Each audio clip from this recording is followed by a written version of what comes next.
창세기 원어강의 태초 안에서 말씀 안으로 6번째 강의를 여러분과 함께 시작하도록 하겠습니다. 오늘은 에덴 동산의 아담이 우리의 조상이냐 라는 주제를 가지고 창세기 2장 7절 이하의 말씀으로 은혜를 나누도록 하겠습니다. 창세기 2장 7절 한번 함께 읽겠습니다. 여호와 하나님이 땅의 흙으로 사람을 지으시고 생기를 그 코에 불어넣으시니 사람이 생명이 되니라.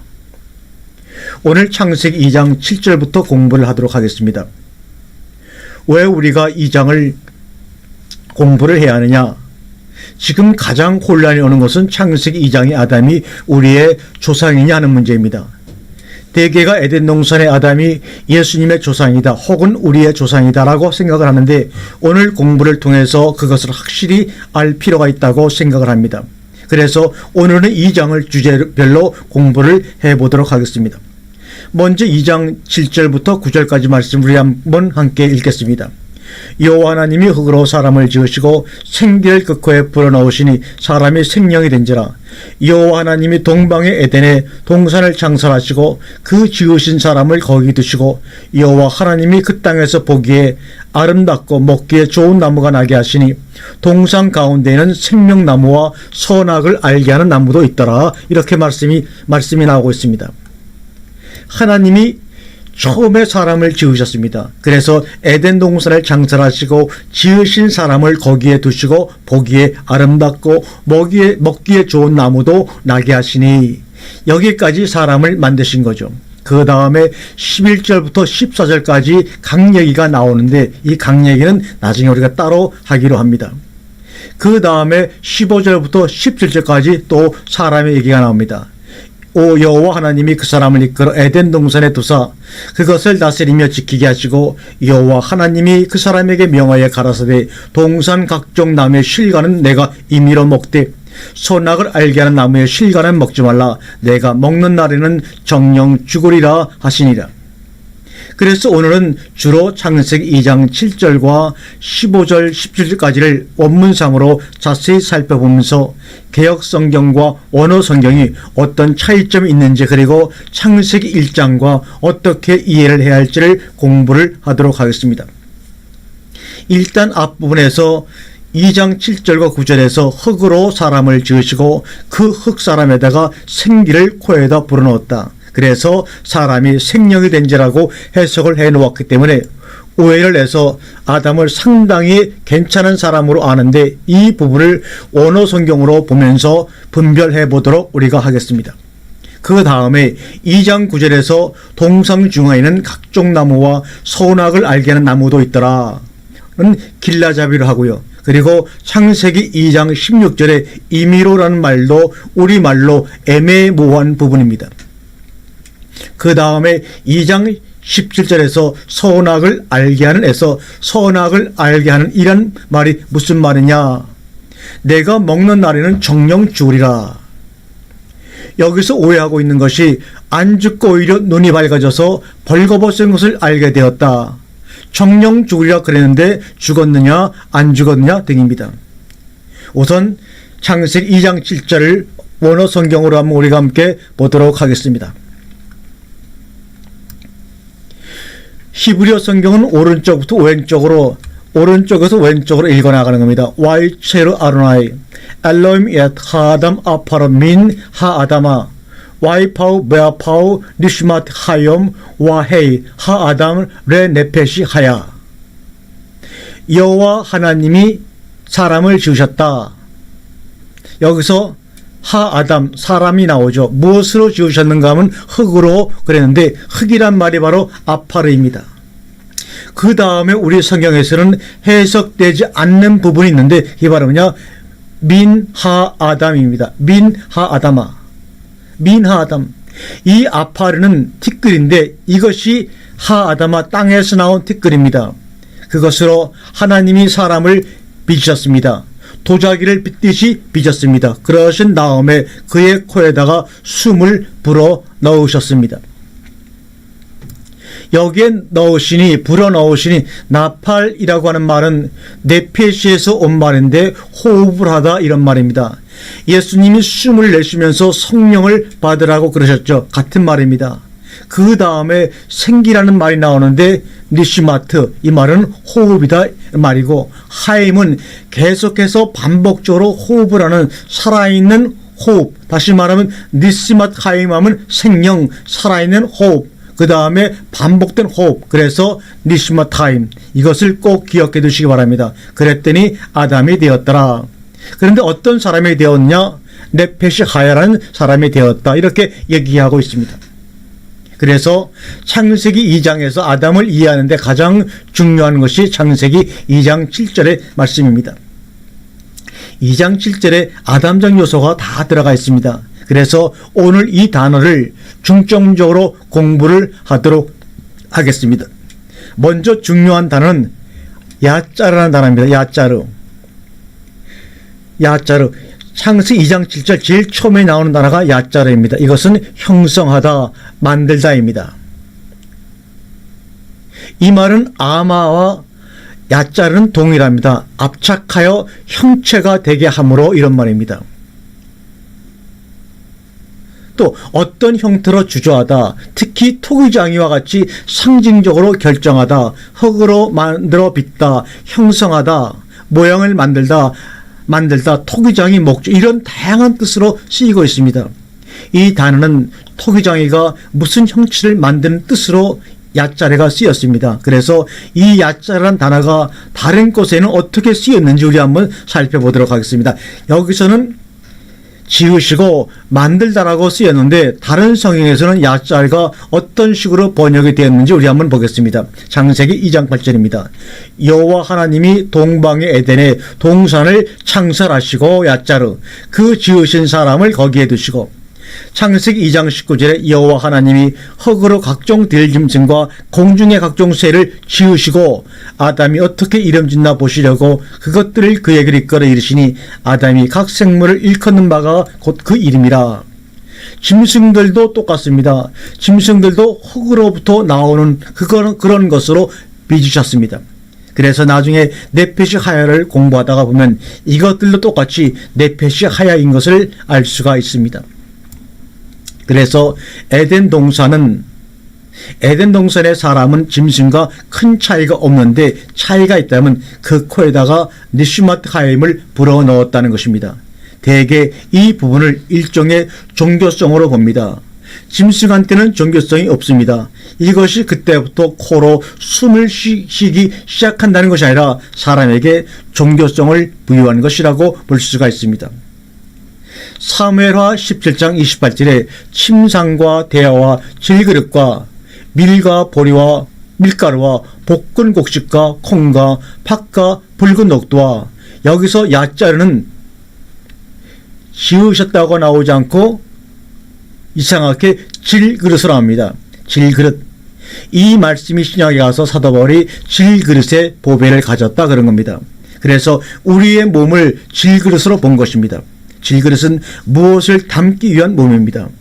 하나님께서 우리 몸을 질그릇으로 만든 것은 무엇을 담기 위한 그릇이다 그런 말입니다. 시편 2편 9절에 보면 내가 철장으로 저희를 깨트리며 질그릇같이 부스리라 하시도다. 그러면 이것은 탁 부딪히면 깨집니다. 자동차에 부딪히면 깨집니다. 전부 질그릇이죠. 그래서 무엇으로 빚으셨는가 하면 아파르로 빚으셨습니다.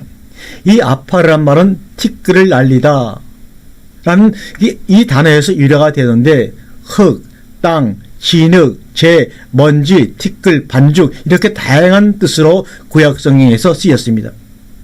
회색 가루 같은 것, 빠는 것, 아주 먼지가 되게 하는 것, 티끌에 날리는 것입니다. 이것이 바로 아파르입니다. 그래서 사실은 사람 몸은 습기만 싹 빠지면 티끌 같은 것입니다. 먼지인 것입니다. 불면 날아가 버리는 아주 가치 없는 사람으로 만드셨습니다.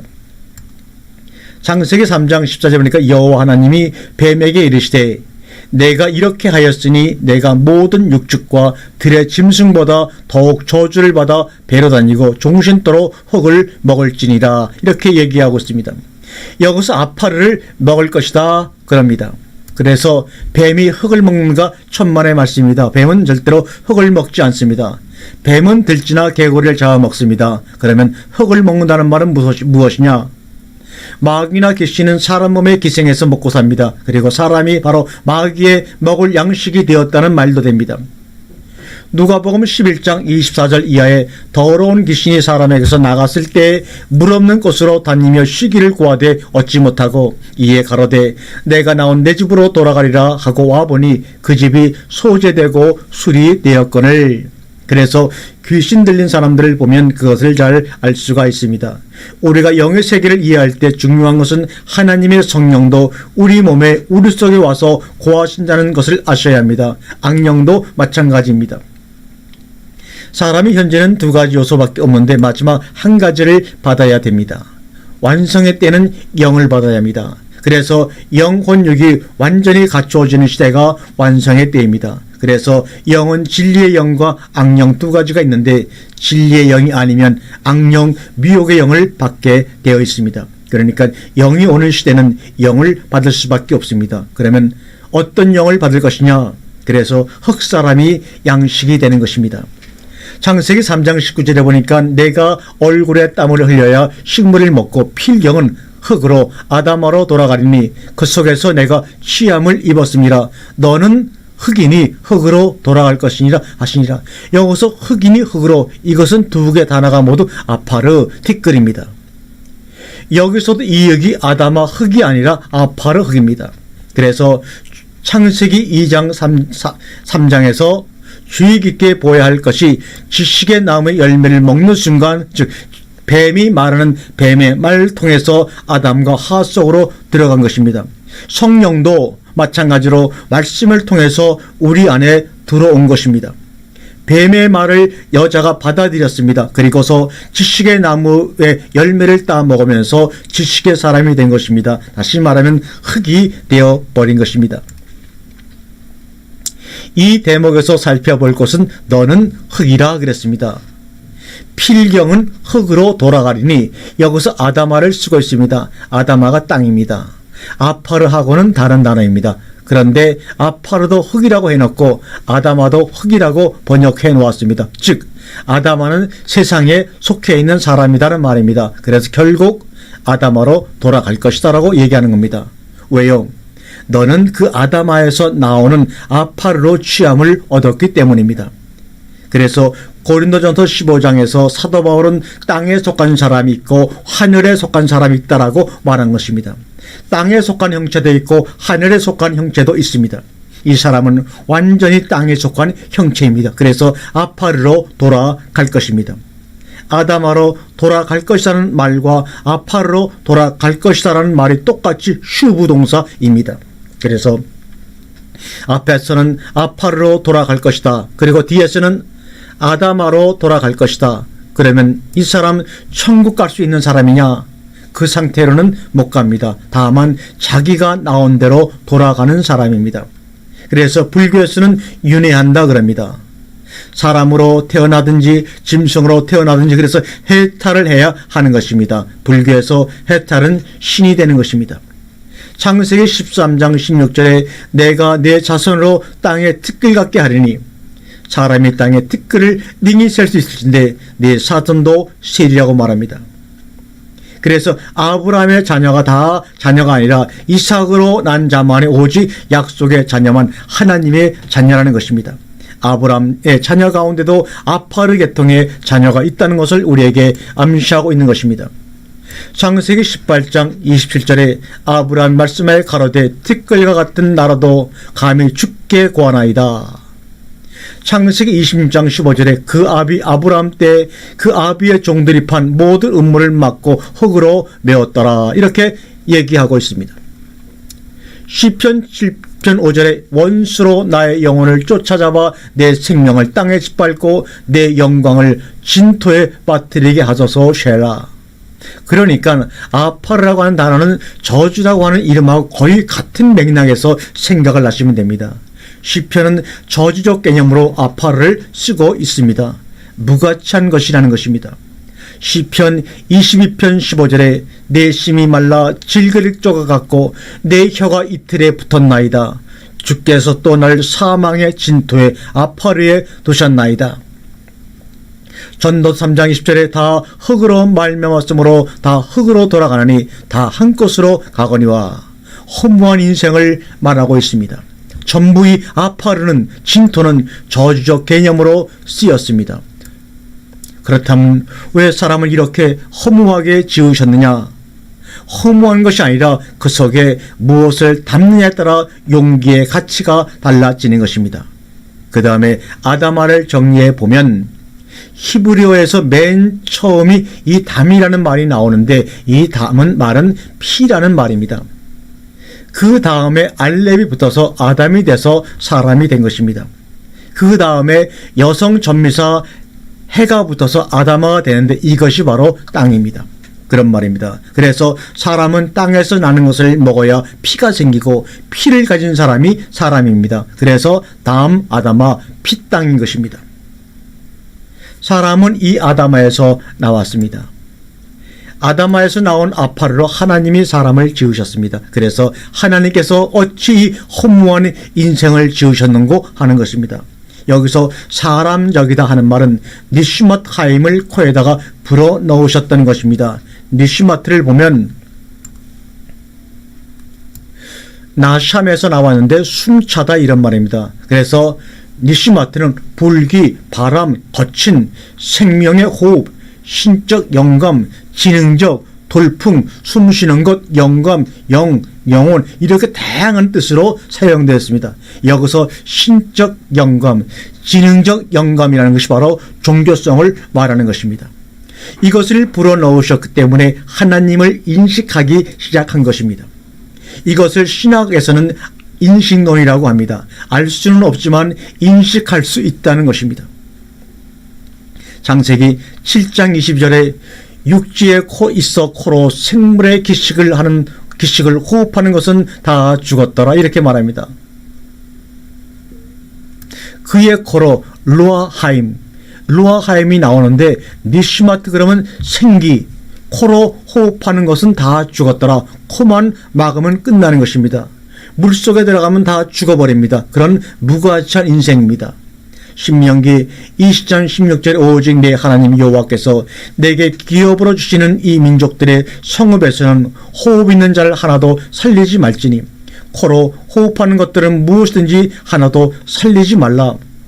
사람뿐만 아니라 여호수아 10장 40절에 이와 같이 여호수아가 온 땅과 산지와 남방과 평지와 경사지와 그 모든 왕을 쳐서 하나도 남기지 아니하고 무릇 호흡이 있는 자는 진멸하였으니 이스라엘의 하나님 여호와의 명하신 것과 같았더라. 또 시편 150편 6절에 보면 호흡이 있는 자마다 여호와를 찬양할지어다. 할렐루야. 여호와를 찬양하지 않으면 이것은 다 죽은 것입니다. 잠언 20장 27절에 사람의 영혼은 여호와의 등불이라 사람의 깊은 속을 살피느니라. 이사야 2장 22절에 너희는 인생을 의지하지 말라. 그의 호흡은 코에 있나니 수에 칠 가치가 어디 있느냐. 30년을 살았다 100년을 살았다는 것이 무슨 의미가 있습니까? 다시 말씀드리지만 에덴 동산의 사람은 그 속에 무엇을 담는 것이 중요합니다. 용기를 아무리 잘 만들면 무슨 소용이 있습니까? 그런데 우리는 온통 그릇에다가 일생을 다 바치고 있으니 참으로 안타까운 일이 아닙니까? 이사야 42장 5절에 하늘을 창조하여 펴시고 땅과 그 소산을 베푸시며 땅 위에 백성에게 호흡을 주시며 땅에 행하는 자에게 신을 주시는 하나님 여호와께서 이같이 말씀하시되, 여기서 호흡을 주시는 자가 있고 영을 주시는 자가 있다고 합니다. 땅 위의 백성들에게는 호흡을 주시고 땅 위에서 행하는 자들에게는 영을 주십니다. 이 영을 받아야 합니다. 이사야 57장 16절에 내가 영원히는 다투지 아니하며 내가 장구하는 장구인은 노하지 아니할 것은 나의 지은 그 영과 혼이 내 앞에서 곤비할까 함이니라. 이렇게 얘기하고 있습니다. 여기서도 두 가지를 말하고 있습니다. 니시마트와 르아우를 말하고 있습니다. 니시마트도 있어야 하지만 르아우도 있어야 합니다. 다니엘서 10장 17절 말씀에 내 몸에 힘이 없어졌고 호흡이 남지 아니하였사오니 내 주의 이 종이 어찌 능히 내 주로 더불어 말씀을 할 수 있으리이까. 호흡이 없어져 버렸습니다. 숨이 막힌다 그 말이에요. 이것이 바로 다 니시마트입니다. 그런데 이 하임이란 말이 참 좋은 말입니다. 이 하임을 찾아보면 어떤 뜻으로 쓰였나 우리가 알 수가 있습니다. 하임은 하이라는 말에서 유래가 되었습니다. 살다, 살아있다, 신선한, 힘센, 생명, 식욕, 해중, 활발, 살아있는, 즐거운, 아주 다양하게 좋은 뜻으로 많이 쓰였습니다. 이 하임이 쓰인 곳이 506번인데 창세기 3장까지만 우선 보시고요. 이 하임이 복수로 쓰인 곳을 코드로 누르면 68군데가 있습니다. 우선 창세기 3장 안에만 살펴볼까요? 창세기 1장 20절입니다. 하나님이 가라사대 물들은 생물로 번성케 하라. 땅 위 하늘의 궁창에는 새가 나르라 하시고, 이 생물할 때 생입니다. 창세기 1장 20절에 하이가 처음으로 등장을 하는데 여기서는 하이가 나오면 꼭 네페시가 같이 나옵니다. 여기서 네페시 하야가 다섯째 날 처음으로 등장을 합니다. 두 번째 창세기 1장 21절 하나님이 큰 물고기와 물에서 번성하여 움직이는 모든 생물, 하임을 생물을 그 종류대로 날개 있는 모든 새를 그 종류대로 창조하시니 하나님이 보시기에 좋았더라. 여기서는 생물로 번역하는데 산혼입니다. 소울로 해석을 해야 합니다. 창세기 1장 24절에 하나님이 가라사대 땅은 생물을 그 종류대로 내되 육축과 기는 것과 땅의 짐승을 종류대로 내라 하시고 그대로 되니라. 여기서도 생물 네페시 하야가 등장을 하는데 다섯째 날은 주가 네페시 하야들입니다. 창세기 1장 25절에 보면 하나님이 땅 위의 짐승을 그 종류대로 육축을 그 종류대로 땅에 기는 모든 것을 종류대로 만드시니 하나님이 보시기에 좋았더라. 땅에 살아있는 것을 말하고 있습니다. 창세기 1장 28절에서는 하나님이 그들에게 복을 주시며 그들에게 이르시되 생육하고 번성하여 땅에 충만하라. 땅을 정복하라. 바다의 고기와 공중의 새와 땅에 움직이는 모든 생물을 다스리라 하시니라. 여섯째 날 사람들이 다스릴 대상들이 바로 모든 생물들이죠. 그래서 다섯째 날 대상들을 다스리라 그런 말입니다. 또 창세기 1장 30절에 또 땅의 모든 짐승과 공중의 모든 새와 생명이 있어 땅에 기는 모든 것에게는 내가 모든 푸른 풀을 식물로 주노라 하시니 그대로 되니라. 이렇게 말씀하고 있습니다. 여기서는 네페시 하야를 생명이 있어로 번역을 했습니다. 이래서 도대체 번역 성경을 믿을 수가 없는 겁니다. 네페시 하야는 똑같이 네페시 하야로 해줘야 합니다. 이들에게 준 양식은 푸른 풀 양식을 주셨습니다. 그러나 29절의 대상자들에게는 씨 열매를 주시죠. 창세기 2장 9절을 먼저 보겠습니다. 여호와 하나님이 그 땅에서 보기에 아름답고 먹기에 좋은 나무가 나게 하시니 동산 가운데에는 생명나무와 선악을 알게 하는 나무도 있더라. 여기서 하임이 복수가 나오기 시작하면서 나무가 나오죠. 그 다음에 2장 19절 여호와 하나님이 흙으로 각종 들짐승들과 공중의 각종 새를 지으시고 아담이 어떻게 이름을 짓나 보시려고 그것들을 그에게로 이끌어 이르시니 아담이 각 생물을 일컫는 바가 곧 그의 이름이라. 하임을 복수로 쓴 것을 찾아보도록 합니다. 창세기 2장 10절에 여호와 하나님이 흙으로 사람을 지으시고 생기를 그 코에 불어넣으니 사람이 생명이 된지라. 또 창세기 6장 17절에 내가 홍수를 땅에 일으켜 무릇 생명의 기식이 있는 모든 육체를 천하에서 멸절하니 땅에 있는 자가 다 죽으리라. 창세기 7장 22절 육지에 있어 코로 생물의 기식이라는 호흡하는 것은 다 죽었더라.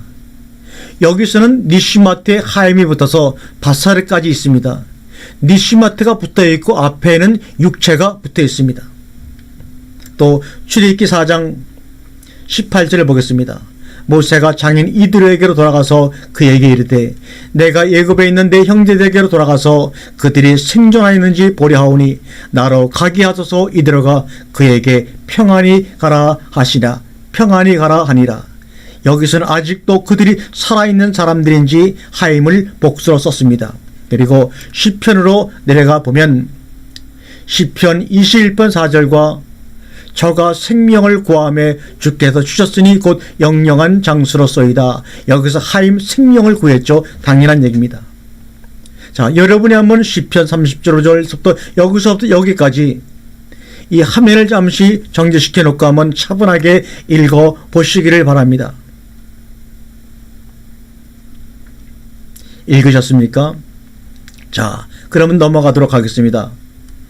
자, 하임이라는 단어가 굉장히 중요한 단어인데 하필 이 단어가 니시마트하고 연결이 되어 있습니다. 그런데 신약에서는 영생으로 나오죠.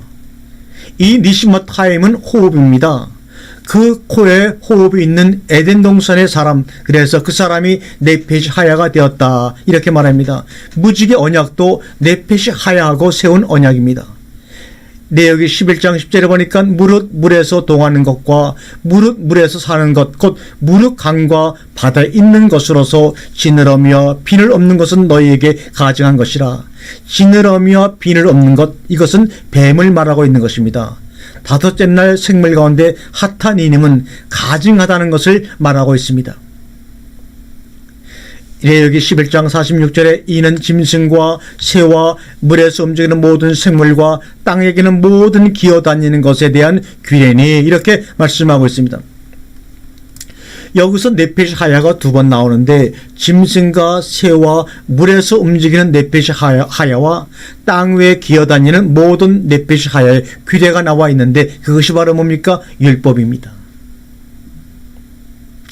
욥기 10장 1절을 보게 되면 내 영혼이 살기에 곤비하니 내 원통을 발설하고 내 마음에 괴로운 대로 말하리라.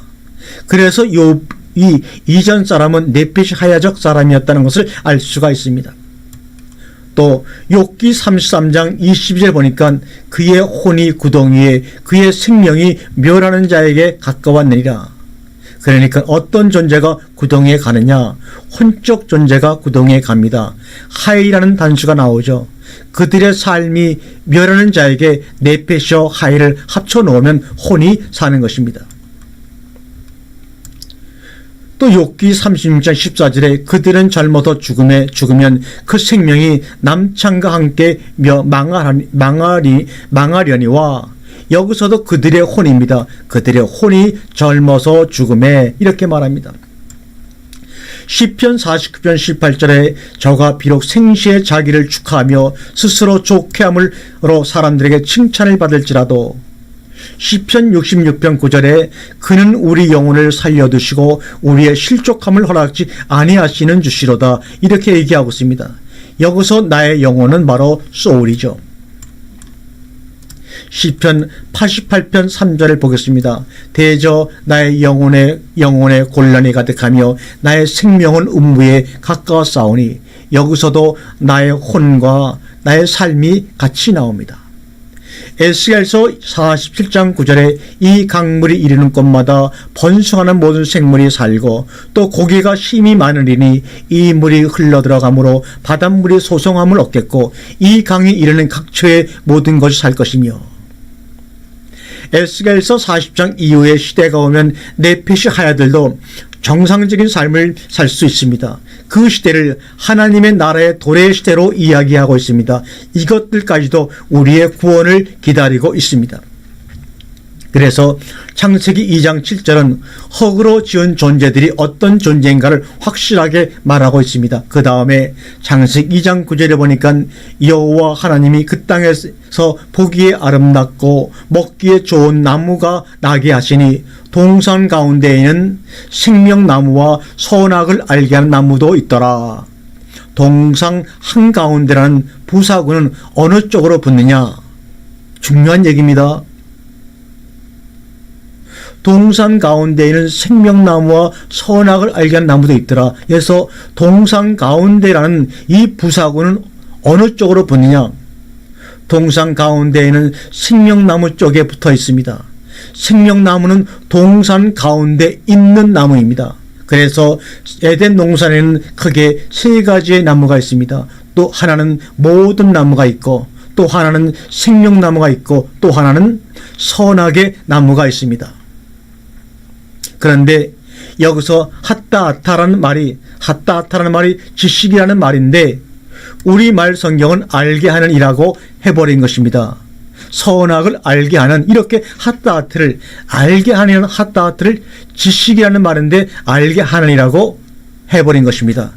알게 하는 이라고 하려면 분사형으로 써야 되는데 이것은 분명히 명사의 간사까지 가지고 있습니다. 관사가 붙어 있습니다. 이 두 단어를 합쳐 놓으면 분명히 지식의 나무입니다. 그런데 왜 저렇게 애매하게 해석을 해 놓아서 혼동을 일으키느냐? 그리고 동산 가운데 있는 나무는 분명히 생명나무입니다. 제일 중요한 것은 핫다아트입니다. 핫다아트를 공부를 해야 합니다. 우리가 핫다아트를 원어성형 프로그래밍 슈퍼바이블에서 코드를 치면 6개가 나오는데, 창세기 2장 17절에 선악을 알게 하는 나무의 실과는 먹지 말라. 내가 먹는 날에는 정령 죽으리라. 핫다아트.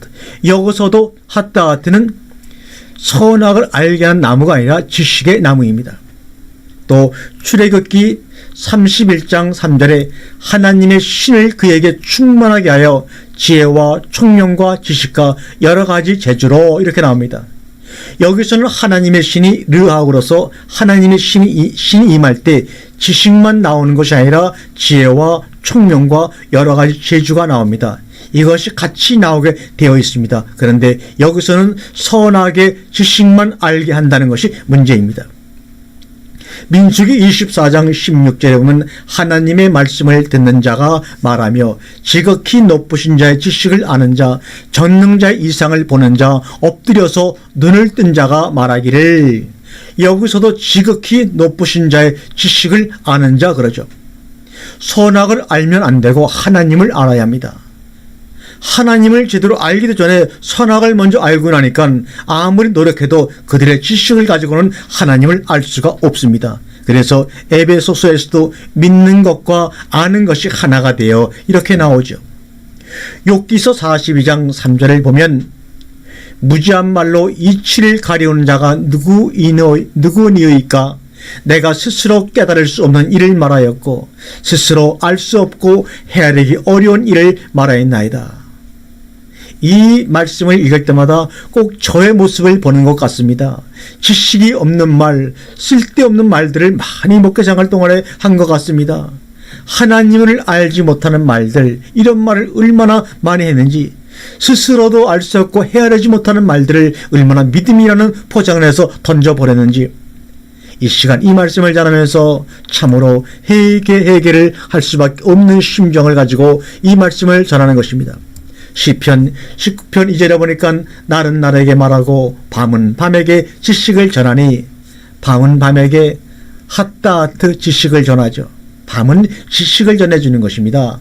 시편 94편 10절에 보니까 열방을 징벌하시는 자 곧 지식으로 사람을 교훈하시는 자가 징치하지 아니하시랴.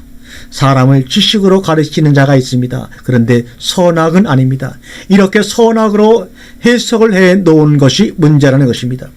시편 119편 66절에 보니까 내가 주의 계명을 믿어 싸우니 명철과 지식을 내게 가르치소서.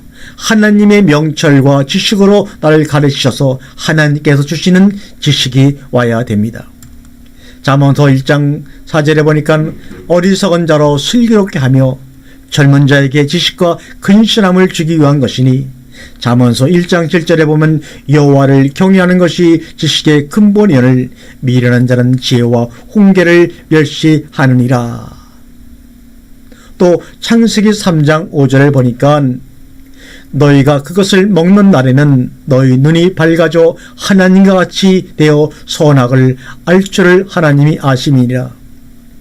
그런데 문제는 뭐냐? 이렇게 번역을 해 놓으니까 문제가 되는 것입니다.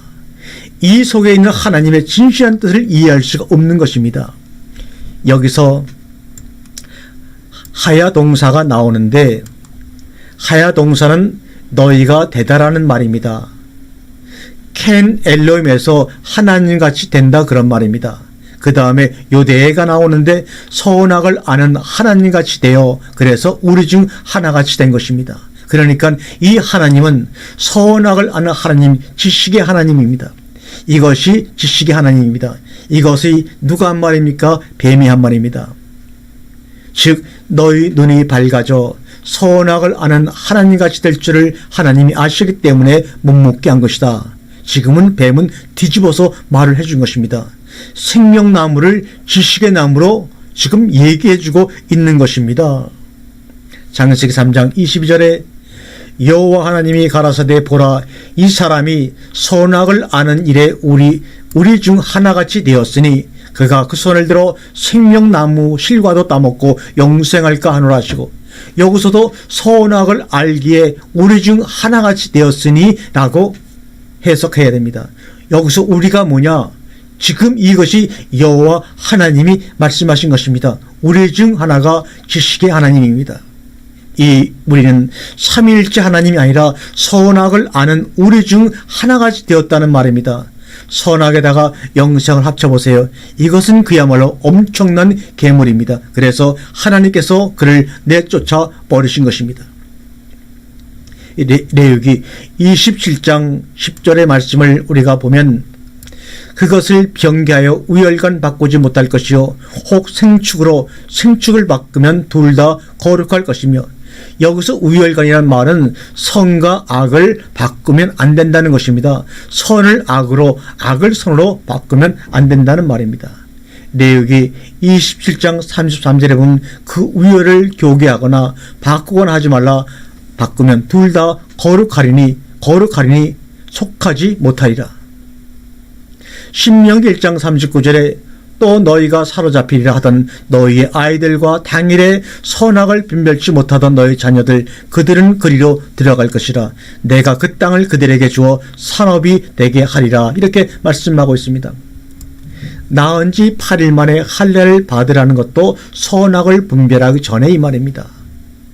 사무엘하 19장 35절에 내 나이 이제 80이라. 어떻게 좋고 흉한 것을 분간할 수 있사오며 음식의 맛을 알 수 있사오리까? 어떻게 다시 노래하는 남자나 여인의 소리를 알아들을 수 있사오리까? 어찌하여 종이 내 주 왕께 오히려 누를 끼치리이까? 나이가 적어도 분별이 안 되고 나이가 많아도 분별이 안 된다는 그 얘기입니다. 에레미야 18장 20절에 어찌 악으로 손을 갚으리까마는 그들이 나의 생명을 해하려고 구덩이를 팠나이다. 내가 주의 분노를 그들에게 돌이키려고 하고 주의 앞에 서서 그들을 위하여 선한 말씀한 것을 기억하옵소서. 에레미야 40장 17절에는 또 이렇게 말하고 있습니다. 우리 입에서 낸 모든 말을 정령이 실행하여 우리의 본래 하던 것 곧 우리와 우리 선조와 우리 왕들과 우리 방백들이 유다 성읍들과 예루살렘 거리에서 하던 대로 하늘 여신에게 분향하고 그 앞에 전제를 드리라. 대저 그때에는 우리가 식물이 풍부하며 복을 받고 재앙을 만나지 아니하였더니, 여기서 우리가 선한 자들이 되고 악한 것을 만나지 않는다는 것은 억지입니다. 그래서 선악이 같이 나온 단어는 금하든지 아니면 악하든지로 쓰이고 있습니다. 그래서 지식의 나무가 어디에서 맨 처음 나오는가 하면 창세기 1장 11절에서 나옵니다. 여기서 가목은 씨 맺는 채소와 가목을 말하는데, 이것은 창세기 29절에서 여섯째 날 대상들의 양식을 말하고 있습니다. 그러면 창세기 2장 9절에 생명나무이기 때문에 당연히 씨열매 나무인데, 그러면 지식의 나무도 열매가 있느냐? 지식의 나무는 열매가 없습니다. 왜냐하면 생명이 없기 때문에 그렇습니다. 그래서 열매 없는 무화과 나무 같은 것, 생명나무는 포도나무 같은 것이죠. 창세기 3장 22절에 여호와 하나님이 가라사대 보라, 이 사람이 선악을 아는 일에 우리 중 하나같이 되었으니 그가 손을 들어 생명나무 과실도 따먹고 영생할까 하노라 하시고, 지식에는 생명이 없습니다. 그래서 결국은 지식의 세상이 된 것입니다. 선악지식은 결국은 율법이고 도덕입니다. 이것이 전부 선악입니다. 그래서 이 세상은 생명이 없기 때문에 망하게 되어 있습니다. 이제는 생명시대로 우리 모두 함께 들어가기 위해서 이 복음의 말씀을 여러분을 통해서 이 동영상을 통해서 온 열방 땅끝까지 전해야 될 사명이 우리에게 있습니다. 여러분, 저와 여러분이 모두 하나가 되어 이 귀한 생명의 시대로 들어가기 위해 많은 사람 인도하는 귀한 사명 감당하시기를 주의 이름으로 간절히 권면을 드립니다.